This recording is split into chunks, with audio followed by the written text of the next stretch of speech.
ನಾಯಿ ಮತ್ತು ಮೂಳೆ. ಒಂದಾನೊಂದು ಕಾಲದಲ್ಲಿ ಒಂದು ನಾಯಿಯು ಆಹಾರಕ್ಕಾಗಿ ರಾತ್ರಿ ಹಗಲು ಬೀದಿ ಬೀದಿಗಳಲ್ಲಿ ಅಲೆದಾಡುತ್ತಿತ್ತು. ಒಂದು ದಿನ ಅದಕ್ಕೆ ಒಂದು ದೊಡ್ಡ ರಸಭರಿತವಾದ ಮೂಳೆಯು ಸಿಕ್ಕಿತು ಮತ್ತು ಅದನ್ನು ತನ್ನ ಬಾಯಿಯಲ್ಲಿ ಕಚ್ಚಿ ಹಿಡಿದು ಮನೆಗೆ ತೆಗೆದುಕೊಂಡು ಹೋಗುತ್ತಿತ್ತು. ಮನೆಗೆ ಹೋಗುವಾಗ ಅದು ಒಂದು ನದಿಯನ್ನು ದಾಟಬೇಕಾಗಿತ್ತು. ನದಿಯನ್ನು ದಾಟುವಾಗ ಅದು ಇನ್ನೊಂದು ನಾಯಿಯನ್ನು ನೋಡಿತು. ಆ ನಾಯಿಯ ಬಾಯಿಯಲ್ಲಿ ಕೂಡ ದೊಡ್ಡದಾದ ಮೂಳೆಯನ್ನು ಕಚ್ಚಿ ಹಿಡಿದುಕೊಂಡಿತ್ತು. ಈ ನಾಯಿಗೆ ಆ ಮೂಳೆಯು ತನಗೆ ಬೇಕೆಂದು ಆಸೆಯಾಯಿತು. ಹಾಗೆ ಯೋಚಿಸುತ್ತಾ ತನ್ನ ಬಾಯಿಯನ್ನು ತೆರೆಯಿತು. ಅದು ತನ್ನ ಬಾಯಿಯನ್ನು ತೆರೆಯುತ್ತಿದ್ದಂತೆಯೇ ಅದು ಕಚ್ಚಿ ಹಿಡಿದಿದ್ದ ಮೂಳೆ ನದಿಗೆ ಬಿದ್ದು ಮುಳುಗಿ ಹೋಯಿತು. ಆ ರಾತ್ರಿ ಅದು ಹಸುವಿನಿಂದ ಮಲಗಬೇಕಾಯಿತು.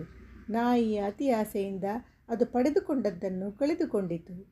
ಕಥೆಯ ನೈತಿಕತೆ: ನಾವು ಯಾವಾಗಲೂ ಇತರರನ್ನು ನೋಡಿ ಅಸೂಯೆ ಪಡುತ್ತಿದ್ದರೆ ದುರಾಸೆಯ ನಾಯಿಯಂತೆ ನಾವು ಈಗಾಗಲೇ ಹೊಂದಿರುವುದನ್ನು ಕಳೆದುಕೊಳ್ಳುತ್ತೇವೆ. ಈ ಕಥೆಯನ್ನು ನೀವು ಹೇಗೆ ಇಷ್ಟಪಟ್ಟಿದ್ದೀರಿ ಮತ್ತು ಇದರಿಂದ ನೀವು ಏನು ಕಲಿತಿದ್ದೀರಿ ಎಂಬುದನ್ನು ಕಾಮೆಂಟ್ ಮಾಡುವ ಮೂಲಕ ನಮಗೆ ತಿಳಿಸಿ. ಧನ್ಯವಾದಗಳು. ದಯವಿಟ್ಟು ನಮ್ಮ ಚಾನಲನ್ನು ಲೈಕ್ ಮಾಡಿ, ಶೇರ್ ಮಾಡಿ, ಸಬ್ಸ್ಕ್ರೈಬ್ ಮಾಡಿ ಪ್ರೋತ್ಸಾಹಿಸಿ.